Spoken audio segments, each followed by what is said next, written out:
ধানমন্ডি ৩২ নম্বরে বঙ্গবন্ধু শেখ মুজিবুর রহমানের স্মৃতি জাদুঘরে ভাঙচুর ও অগ্নিসংযোগের অভিযোগে অন্তর্বর্তী সরকারের সাবেক প্রধান উপদেষ্টা ড মোহাম্মদ ইউনূস ও সাবেক আইন উপদেষ্টা ড আসিফ নজরুল সহ ২৭ জনের বিরুদ্ধে করা মামলার আবেদন খারিজ করে দিয়েছেন আদালত।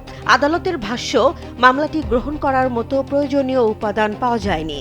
বৃহস্পতিবার ঢাকার মেট্রোপলিটন ম্যাজিস্ট্রেট মোহাম্মদ জুয়েল রানার আদালতে তামান্না চৌধুরী প্রিয়াঙ্কা নামে এক নারী এই মামলা দায়েরের আবেদন করেন।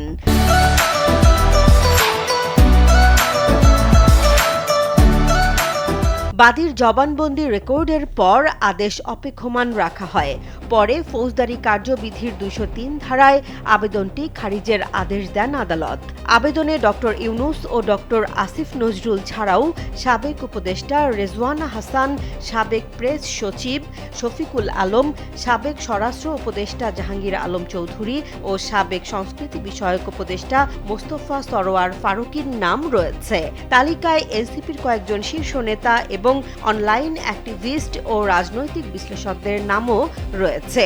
মামলার অভিযোগে বলা হয়, ২০২৫ সালের ৫ ফেব্রুয়ারি আসামিদের প্রত্যক্ষ মদদ, উস্কানি ও সহযোগিতায় কয়েক হাজার মানুষ ধানমন্ডি ৩২ নম্বরে হামলা চালায়।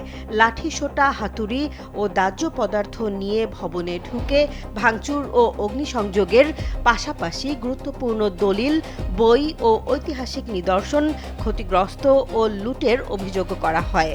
এছাড়া কয়েকজন আসামি সামাজিক যোগাযোগ মাধ্যমে লাইভে এসে হামলায় উস্কানি দেন এবং কেউ কেউ অর্থ সহায়তাও করেন।